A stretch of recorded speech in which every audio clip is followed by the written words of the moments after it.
Hello, my good people. Welcome back to Birth Neoterist space. Also, I did my nails. I think doing my nails is going to be like my new thing because I never actually got like I don't get I get pedicures all the time, but I don't get manicures like that. But I went to my mom's wedding and then I got my nails and I was like, maybe I should do this. Maybe this is They're a thing. cute. Thank you. Anywho's, so welcome to the Birth Neoterist space. I am your host, of course, Sabia Wade. And today we're going to be talking about midwifery around the world, specifically in the Netherlands today. And we have our amazing guest who I've been in community with, like, knowingly for like the last couple years. I think Yeah, I about think the last, almost, yeah, one and year a and half a half, years. Yeah, two, like yeah. something around that. So can you please introduce yourself, your name, your pronouns, and however you want to introduce yourself today? Yeah. Hi everybody, I'm Madyasa. I use she, her pronouns, and I'm a midwife. I trained as a doula before I became a midwife. And I work here in Rotterdam as a case loading midwife. So I work with a small caseload of 4 to 5 clients a month, together with 2 colleagues. And apart from that, I do consider myself an activist, and I work. You are an activist. We always have that doubt. Am I? No, I am. And I think that I always felt like I was lacking things in my education. So first, I think I stopped doing doula work or didn't even properly start it, because it so much did not feel like it was for me. Um, Hmm. I think when I started doula training, the doula profession was quite young in the Netherlands, and it was very much white centered. Um, and yeah, there was just this monochromic group of doulas, and I did not fit in. And I think that was what sparked me to go back to midwifery school, because I didn't feel at home at being a doula. Hmm. Um, and then midwifery school was actually the same. I You're got like, surprise, not really. sick, but and then when I graduated as a midwife, and I did training with whole body pregnancy, I did training with Mars Lord from Abuela doulas in the UK, and I read a shitload of books, and I figured that I wanted to develop a training for birth workers, that contained all the things that I missed myself. And that became Earthseed, a training for radical birthwork. And we were honored to have you with us talk about advocacy. And I started a collective for Black birth workers in the Netherlands. And Yes, period. yeah. Is it okay? So we have to talk about like, I mean, we talked about this pre-interview, but like we have to talk about like your ethnicity, like where you come from, because I think obviously as a Black American, like I think about the Netherlands and my visual is white people. Like my Yeah. visual is definitely white people One of and maybe those here. like snow. Like I don't know, right? So everything's white though. Very white. So You get cheese. yeah, yeah. So I would love for you to talk about like one, like your makeup and your history, as well as like what does it actually look like over there? Yeah. Well, okay, so my history, so I think if you would just ask me where I'm from or where Mhm. my parents are from, I would say Suriname. Suriname is a country, it's just above Brazil, in South America. So, if you know Guyana, it's in between the 2 Guyanas and above Brazil. Mhm. So it's on the coast. And Suriname is a country which was originally inhabited by just native people. And then I think it was first the Portuguese, but the colonists came. Let's say it like that. Mhm. And it actually was well, the English were there once. And then actually the Dutch traded it with the English for New York. Oh, okay, that's a good history lesson. Yeah. New Okay, York was we're circling all around. I yeah, get okay. circling all around. But well, they did slave trade with well, African people, but they also, after the abolishment of slavery, they just kidnapped people from India and Indonesia, which were other colonies, and they called it contract workers. So Mm, when people ask me what my heritage is, the easy answer is pretty much everything that you find in Suriname. So I have, well, Black African ancestors, I have Indonesian ancestors, I have Chinese ancestors, I have Jewish ancestors, I have Portuguese ancestors. Am I forgetting things? But things make up. yeah, So it's a big mixture, and but I think, yeah, I feel Surinamese. That's the big, yeah. yeah. That's where you identify. That's where That's you, where yeah. I identify. And what does it look like here in Rotterdam, in the Netherlands? It looks, it's a white country, definitely. But Rotterdam has huge diversity, and I think, yeah, you find almost everybody in the city. Mm-hmm. Uh, but still, if you look at the population of midwives, it's less than 5% that are Black or POC. So Got definitely it. the midwifery profession here is really white. And not just white, it's like the very simple, bit upper middle class white. Got it. So it's like different layers of privilege are usually. And okay. So that's interesting. I'm gonna come there. I'm gonna come there because you here, because you told me it's a mix. Because you know how it is when you Black, you can't just be showing up in everybody's hood, okay? Like you gotta be like, girl, can I be there? Will it be okay? Okay, but if you said it's okay, then I can come through. Um, but one of the questions I have for you, when it comes to midwifery is like, what is the education process Mm. there? Mm-hmm. Let me close this. The wind. Mhm. So the education process here is that you will have to do a selection procedure to get into midwifery school. First, you will have to do a test, so that's theoretical. And if you pass the test, you will get through the second round, which is you're more tested on like your social skills, and they Hmm. find like assertiveness quite important. So there's one bit where you have to do a group assignment. I think my assignment was that we needed to organize the camp for the first year. So you're in a Hmm. little group with 6 people, and they're going to observe how you participate in that group. That's And interesting. it's interesting because the people that, and I've done it twice, Hmm. and twice I've gotten in. So twice I started my training in Rotterdam, but ended up finishing it in Amsterdam. So twice I could see who of the people in my group got in and who didn't got in.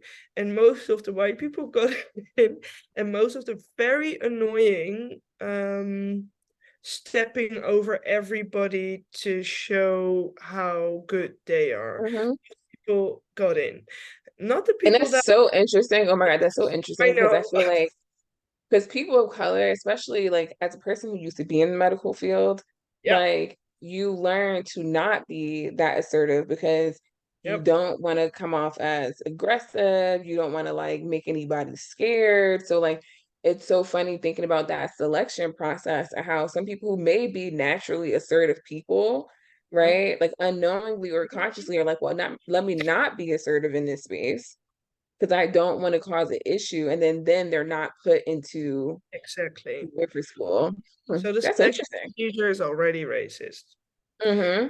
And then, okay, let's say you get in. Mm-hmm. And then it's a 4-year training. It's not on an academic level, but just a little bit below. But the training is on an academic level. Mm-hmm. Mm-hmm. So you're not getting that diploma, but you have to put in that work.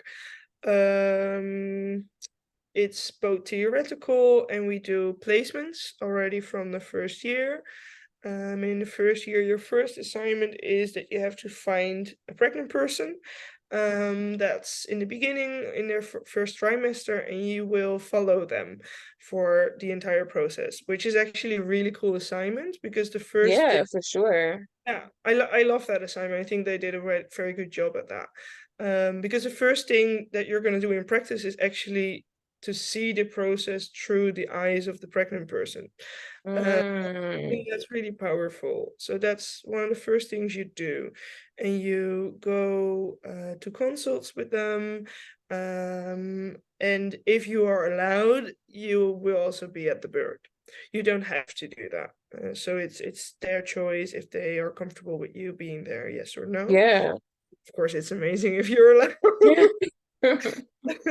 And I would assume that a lot of people probably choose to let the person be there because you've been there. You're pretty much like in the role of a doula at that point in Yeah, some yeah, aspects. almost. So, Yeah, I can see that yeah. being kind of a natural like process of seeing it all the way through. Yeah, it's a nice. And then after you will go into placements in a midwifery practice, which are the norm in the Netherlands. So in a lot of countries, independent midwifery is like a rarity. In the Netherlands, it's the norm. So every pregnant person in the Netherlands will start, or well, not every, but like maybe 90% or more. So Mm-hmm. when you already have like an illness or there's you come through like difficult fertility trait maybe, but almost every pregnant person starts their care with a midwife. And the midwife, we call it a gatekeeper position, same as the GP. The Mm-hmm. midwife GP we say is first line of care in the Netherlands. Then the second line of care is the hospital, and the third line of care are all the academic hospitals. That's kind of how we arranged it. Okay. And the people in the first line, so the GPs and the midwives, we take care of all the healthy people. You see, pregnancy is a healthy process, and the task of the midwife is to gatekeep between what is still healthy and what is not. Got Um, it. so you have, I think the norm in Netherlands are group practices where you have, well, two will be small, but there's also practices where you have 11 midwives. Mm-hmm. They share the workload in shifts. So sometimes your work, they will be doing consults the entire day. Sometimes you will have an on-call shift of 12 or 24 hours. And that's how they, can share the workload. And the way we are paid is by the health insurances. People don't have to So pay for even in the schooling it. process, you're getting paid. No, none. Okay. No, the Okay. midwife is in the end. Okay. All right.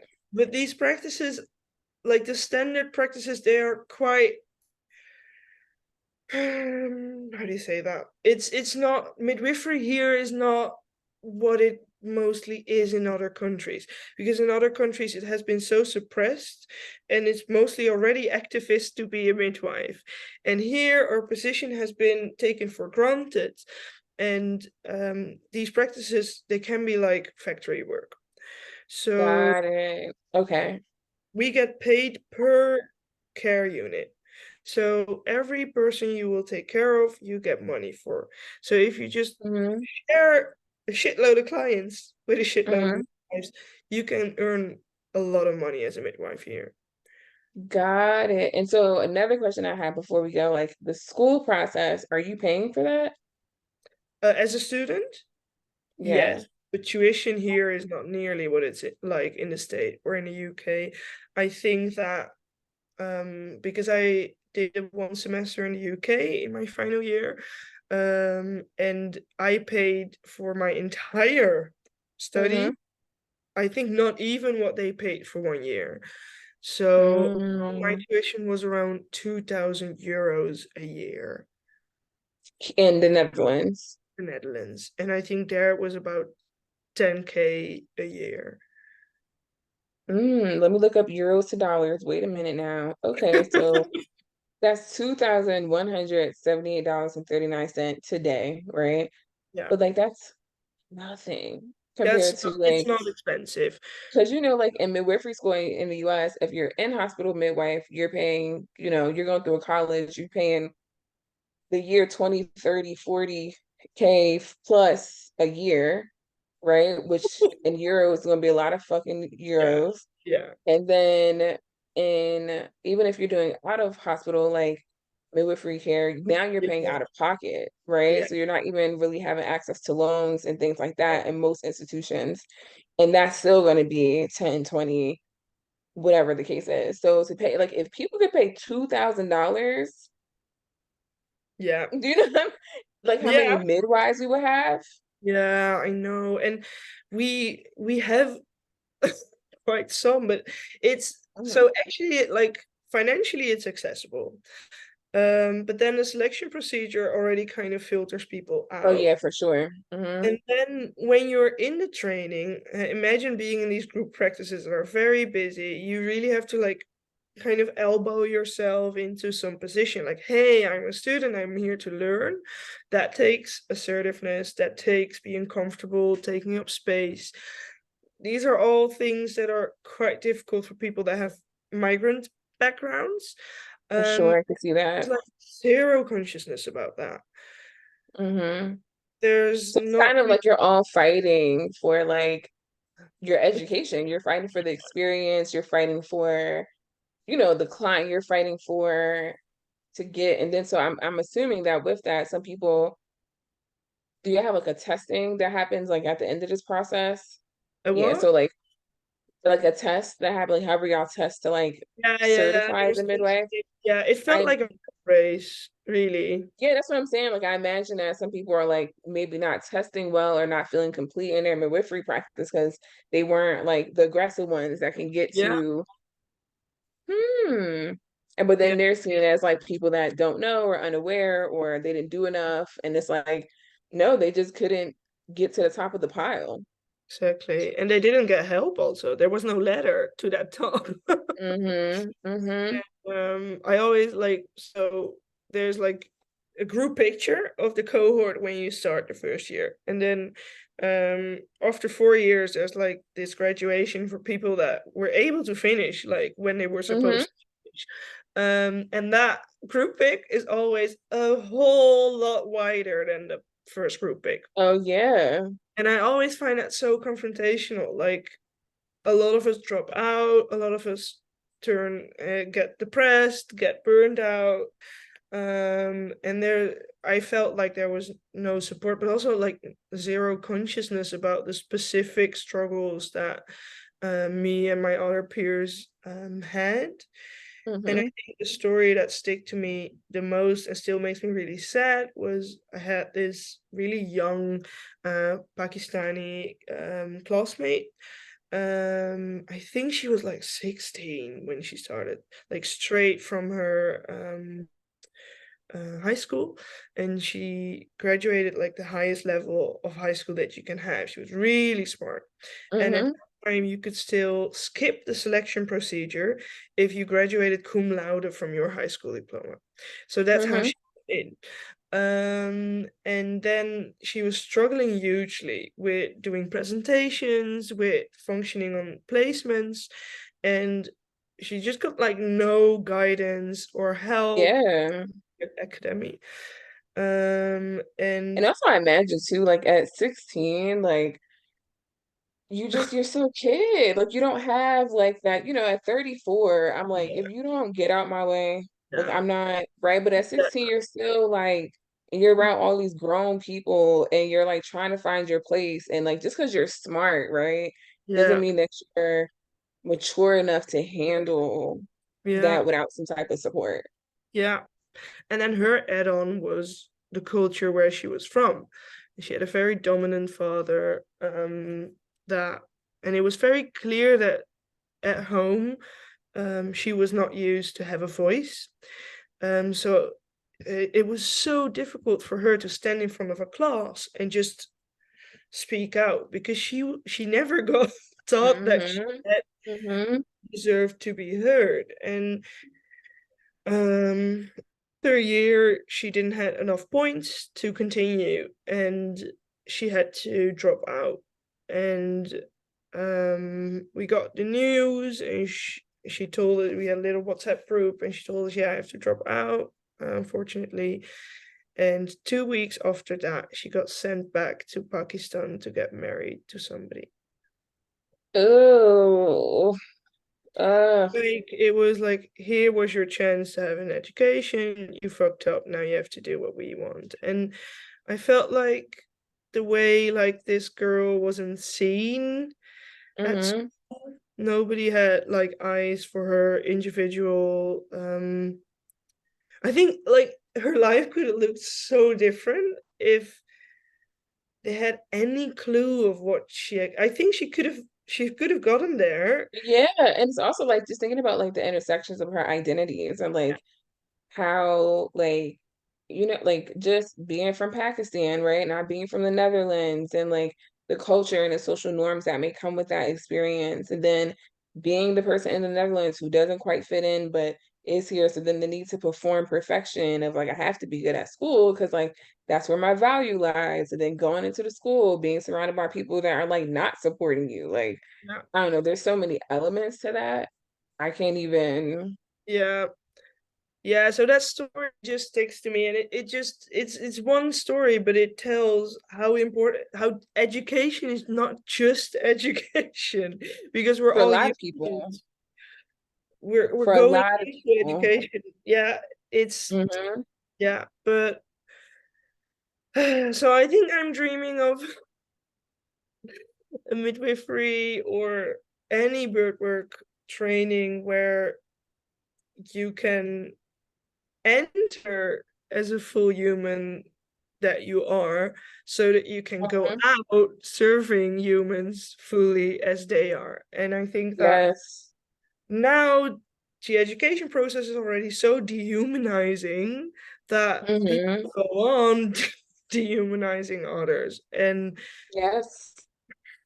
Yes. yeah. And I think like one of the big questions that like I talk about a lot, because like at one point I wanted to be a midwife and I was like, yeah, yeah, whatever. And being like our, a bit about our school structure and like, especially I wanted to be an out of hospital midwife. So I was like running my doula practice full time and then like also having to pay for school and then also having to be present and like it was just too much, right? So I opted out. Cool.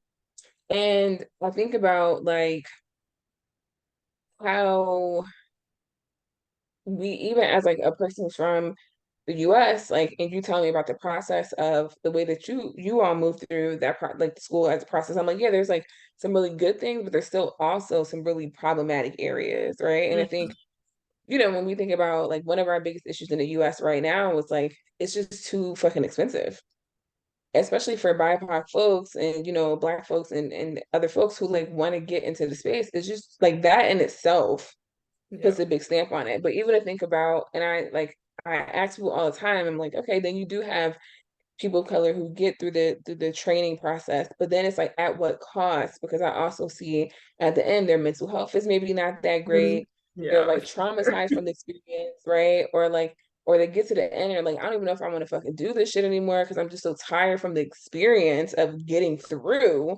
Yeah. And so it becomes like, at what cost do we like Mhm. become midwives? And Yeah. I think too, like there's also a pressure as people of color who are in birth work to be midwives because we know that midwifery care in itself is very helpful, Mhm. right? Like the outcomes can be very great, but it's also like, damn, to do it is so much work, right? It's like, I don't know, Is I just see that pressure, like the pressure to be a midwife, but also it's like, damn, like it shouldn't have to come at the cost of your sanity, of your health, of your wellness, of your family. Like it's hard, and it seems it's hard in the Netherlands too. it's hard everywhere, I'm afraid. And I still don't have the answers. And I think that for now, it just still feels like an experiment. And I'm still balancing all the things you just talked about. Mhm. And, that's what I also said in my training. I do not have the answers. If you're looking for all the answers, I'm Mhm. sorry, I Mhm. can't. I Like, have we some can be ideas, together, but but like I also we don't know. gotta, yeah. And so like thinking about like practicing midwifery, right? Like how is the racial climate in the Netherlands? Because It's racism looks different in every place, every country, every oh, state, I every know, I city. know. It looks so different here. And sometimes I do not know what is better because I think that, of course, it doesn't have, I do not think that it is so obvious as it is in the Hmm. States. But it's not like we do not have the same like differences in statistics. They are not so bad, but they are there. But it's here in the Netherlands, it's very much we do not see race. Oh no, we do not see race. Oh no, I'm not a racist. But it's definitely full on implicit bias. It's definitely othering people to the max. It is definitely not seeing people's intersections, being Hmm. completely clueless.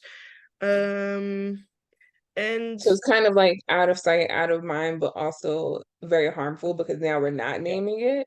yeah. Does it show up like in your practice in a sense of like, do you experience as a midwife maybe people devaluing your work because of how you look or what they assume about you? Like, does that ever show up in that way?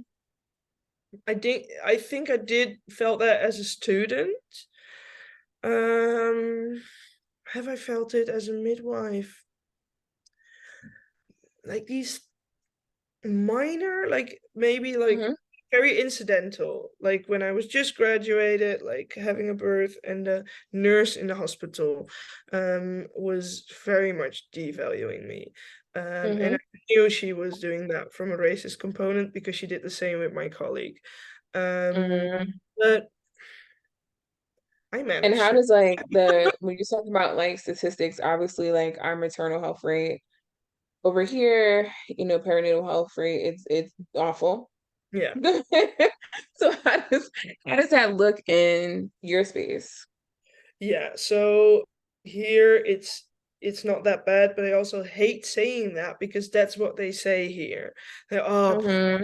it's not so bad as in America. Yeah, but it doesn't have Hmm. to be. Like, And it's like America is not a good place to compare. You know what I mean? Like oh, that's we know just what's like the best in otherworldly bad. And here we just do our thing and it's still worse. So there's still injustice. And I think it it's about twice, three times higher, but it different. It's very difficult to kind of compare, because one research will compare with these and these categories. America. Hmm. It's difficult to really like the Like it's statistics. hard to like get a hold on it because the I guess the points, the components are different and how they're measuring it, but it's still there, but it's like It's not it's easy to get like a definitely, grip on it. yeah, and there's some really cool researchers really researching like how do we categorize race, because like the midwives, the hospitals, we all have like these software programs, and then Hmm. like put somebody in a category, and that's what they use as data to Okay. translate to statistics. So these are really important things, but there's like already three types of.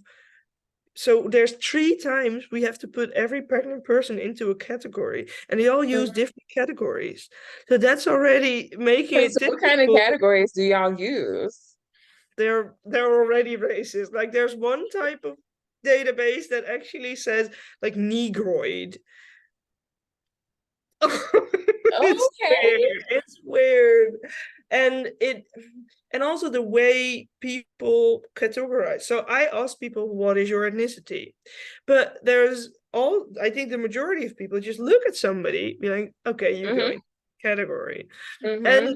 I messed it up. I mean, a while ago, it was really funny. I had a first meetup with a client, and she had this very white Dutch name. Like, and actually, like, there's in the northern of Netherlands where I think they have some Viking Yeah, yeah. mythology, and they also still have their own language. They're the Frisians. So she had a traditional Frisian name. So I emailed with her, and then she rang the doorbell, and I could see this woman that looked Asian to me, like Mm-hmm. Indonesian. Mm-hmm. And I was like, "Oh, are you? Oh yeah, okay." So I asked her, "What is your ethnicity?" She said, "Dutch." And I was like, I don't know Okay. exactly what I asked, but I was like, well, not, I don't mean anything, but I would put you in this category. And she Mm-hmm. started laughing. And the story was that all her mom and her dad and all her brothers and sisters are blonde with blue eyes. Oh, wow. One Indonesian grandpa. And that's somehow genetics are funny. She Yeah. took a lot um after Of him, his but she's genetics. not Yeah. Frisian. She was like fully Frisian. Really funny. So if I didn't ask her, I would have Mm-hmm. put her completely in the wrong category. And I think so. If you ask, like, what are the statistics like? That's why I find it a bit difficult. So, Yeah. I mean, it like, sounds like in the Netherlands, they're like versus the US, right? Like race and ethnicity and all that kind of stuff is such a hot topic. It's so categorized. It's so, you know what I mean? Like yeah. it's like we just talk about it all the time for I mean for obvious reasons, but it sounds like in the Netherlands, y'all are still even trying to have the conversation for real. Oh yeah. Oh, that just started. That Yeah. Well, there's not really a conversation, but I mean, it is starting. So, but very minor, still very much led by white people. And I don't feel like, and that's also why I started this collective of Black birth workers, because we have to start to kind of lead this conversation and not Mhm. us being invited, like nitpicked. Okay, now you can come and have a little talk. But there are things changing, but yeah, you guys are way ahead of us when it comes to that. And also, like, what also already, if you look at the definition of birth works, like if you talk about like radical birth work, radical black doulas, like really like Yeah. just starting, but it's just a very shattered group that Hmm. all feel really alone. So that's why I wanted to bring us all together in this collective. Um, Because I've had students like, and I like even like when they talk about whole body pregnancy, Erica Davis, like she's one of my homies, and I know we both have had like international students. Like when I started BADT, I would get people from Ireland, I would get people from the Netherlands, I would get people from Australia, I would get people, and I'm like, how the fuck did you get here, right? And then in conversation, like, building community globally, I'm like, oh, y'all don't talk about these things. nope. Like you're in the very beginning of talking about what race is, what intersectionality is. Like you haven't built any depth Yeah. around it. So like even when I did the guest speaking for you, like I was like, oh, okay, like Yeah. this is like the beginning phase. Yeah. So but I have to like commend you for like taking the leap to like bringing that group together because that in itself comes with its own bias when people know you're Mm-hmm. doing that kind of work. Mm-hmm. Right, because you want to bring these issues to the front where people want to ignore it or want to make like, act like they don't exist or whatever the case is. So that in itself comes with a lot of like you being very brave. Yeah, and also being very tired. I mean, yeah, because I think there's Baby, yes. bravery, and there's passion, but it also means that I want to do a lot. And Mm-hmm. yeah, my challenge is how do I also keep space for pleasure, for myself, for rest. Um, so yeah, I think I move slow paced. You have to. You have Because to. It's otherwise, not. yeah, so urgency culture is a big no-go for me. And that's also like if I do a project with somebody and I sense that, I'm gone. Because Yeah. I can't, and I don't want to be burned out. But slowly and surely, I'm trying to just, yeah, You're do doing the my. work. I mean, I think that's part of activism. I think like because activism is based in action that people get really lost in that, right? Like they're like, I have to be doing all the things all the Yeah, time. Like I have to be talking to all the people. And yeah, it's like, no, part of action is rest. There's cycles. Like you need to rest so that you can be active. You need to rest so that you can be present. You can yeah, need to rest so you can be in a good mood when you're being active. Like, like there's a cycle. So I have a yeah. couple more questions for you. Mhm. So thinking about all the things that we talked about, midwifery in the Netherlands, what is the future of that work? Like, what does that look like to you and like your dreamy state of like, this is what I hope will come to fruition. This is like what I dream of. So yeah, I dream of a form of care that is more communal. So I would love to explore like group consultations, or like, I don't know, I want to have more of a community around my practice. And I want to move further away of care that is very like extractional. Yeah. Transactional, I hate it. And yeah, I want to see like how can I build a form of caring, but also being cared of, because I think that's really important in giving care in a sustainable way. Also Mm-hmm. for me, I think in the past year there has been times where I was lying in bed like, who is gonna fucking take care of me? And yeah, I think Mm-hmm. future, I hope that I can build relationships, caring relationships that feel reciprocal and not Mm-hmm. like I'm being taken off. Yep. And I hope that that's going to be a movement. um, and I think I dream of a future where midwives don't burn out anymore. Is that right? It feels like that's like the name of the game. And it's like, no, no, that shouldn't be the name of the game, right? Like, because y'all are needed.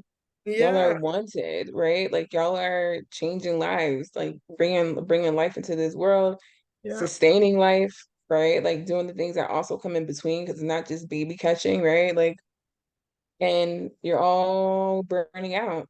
Yeah, and that's, I think that on a bigger scale, bringing change within this profession is really difficult if the profession is like changing every 5 years. Mm-hmm. In the Netherlands, the average career length of a midwife is 7 years before they burn out. So Mm-hmm. how are you gonna sustain change when it's you don't get like a solid group of knowledge and experience and vision? Already, if you look at the like our board of midwives, like the Mm-hmm. Mm-hmm. it's a mess. Yeah, no, it's honest. I think like that was part of like my choice to not move towards midwifery was one being around, midwives who had been in the game and some of them were like, when I was going through the school process, I was like, this is not it. You know what I mean? Like I was like, why is this like this? And how the fuck am I supposed to get through this? And some of the midwives who had been in the game were like, oh, you'll do it, you'll push through. And I was like, I don't want to do that. I don't want Mm, to push through.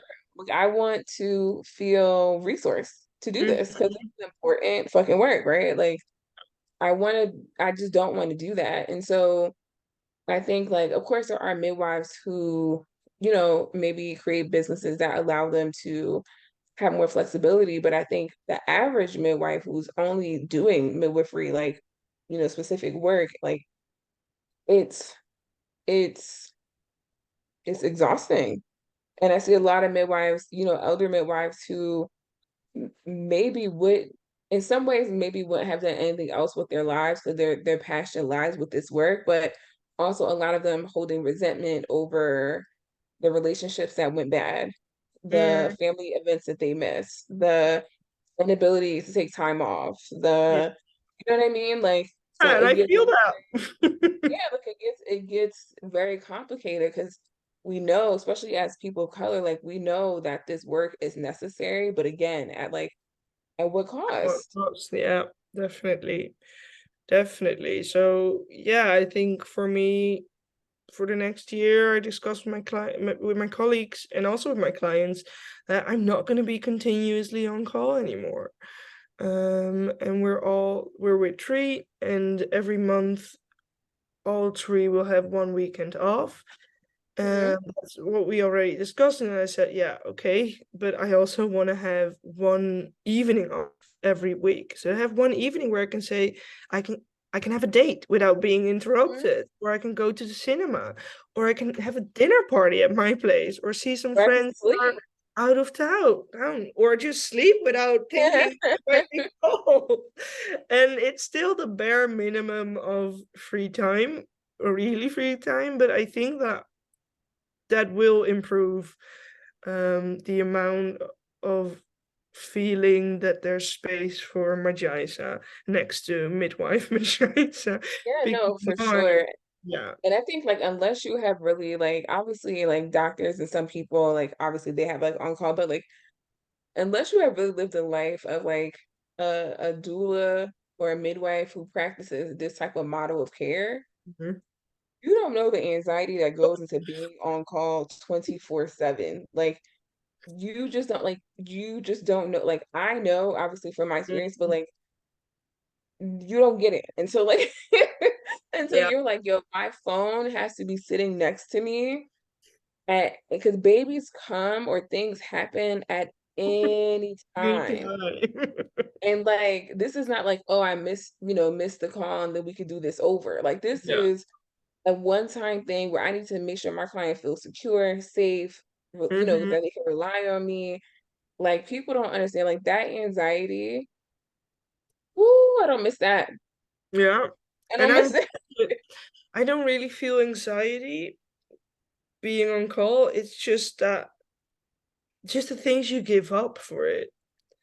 But I'm blessed, I have colleagues that when are on shift, they don't sleep because they're like, yeah, I sleep Yeah.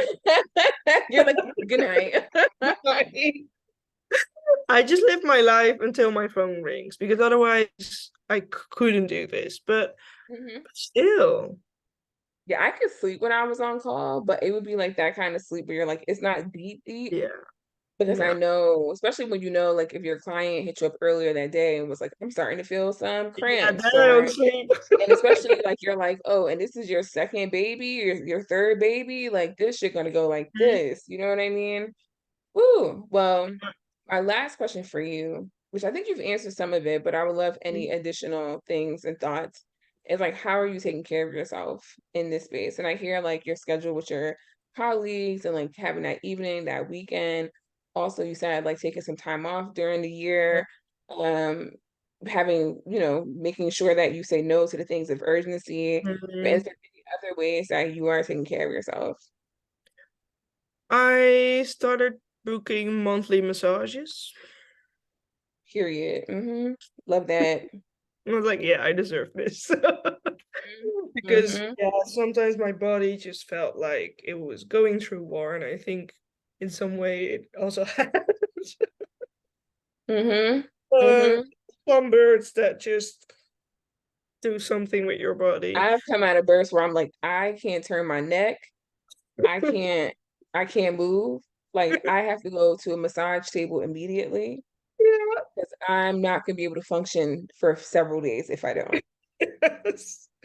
And I think one of my biggest ways is my garden.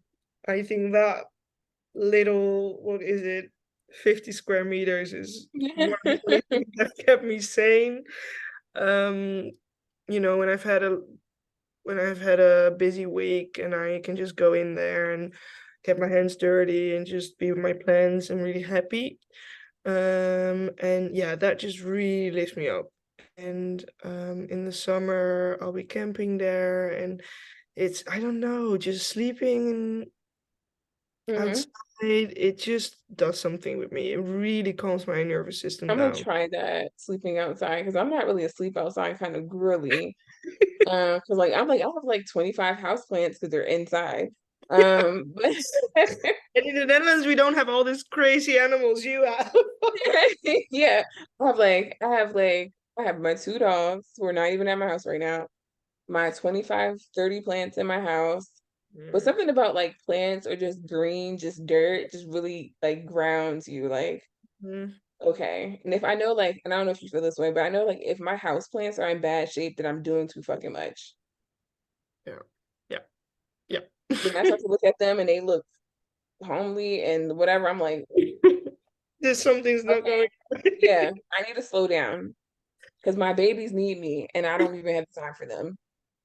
Yeah, and I think that, the garden, I could not um um it's just not an option to take bad care of my garden. So it has Hmm. priority and it just forces me to go outside. And Hmm. that's amazing. And I think Yeah. that if I'm ever done with midwifery, I'm dreaming of like this black owned camping site in nature. Hmm. I'll take you to Because Netherlands. I'll take campings you are around for a white good day. spaces. I don't know how it's Yeah. in the States, but in the Netherlands, campings are really white. And I'm dreaming of No, it. I mean, I think because of the community that I'm in, like I see a lot of like black folks camping, but like I don't think that's like the usual. It's Yeah. just my exposure to like knowing people that do. But like as a city girl from New Jersey, I'm like, we go get a cabin with a toilet because I don't like. mm, Yeah, my I literally camping I was was talking about a there's a toilet and TikTok that says stuff. like there's outdoor people and then there's outsidey people. And I'm an outsidey person. Like I love being in nature, but I want a cabin with Wi-Fi, with things, the kitchen, the refrigerator. But I want to be surrounded Yeah. by the nature. I want to be in the woods though, Yeah. but not necessarily in a tent.